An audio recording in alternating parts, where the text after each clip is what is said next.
সিদ্ধ করে নুন মাখিয়ে রাখা হয়েছে। এবার ওই যে কড়াইতে তেল দেওয়া হয়েছে, এর মধ্যে জিরে ফোড়ন দেওয়া হবে,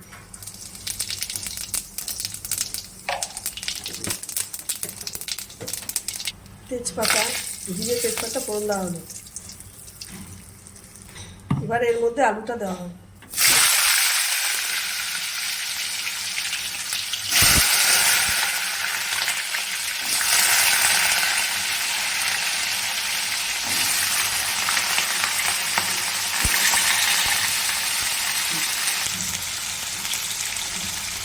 আলুর ভেতরে নেড়ে দিলাম।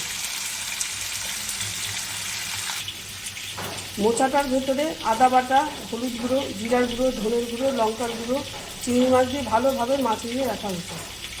এবার আলুটা যখন ভাজা হয়ে যাবে তারপর এটাকে মেশানো হবে।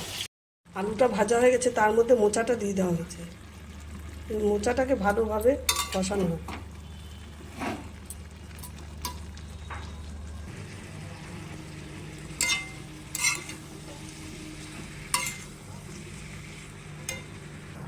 মোচার ভেতরে অল্প জল দিয়ে দেওয়া হয়েছে যাতে এটা ভালো করে আরও সিদ্ধ হয়।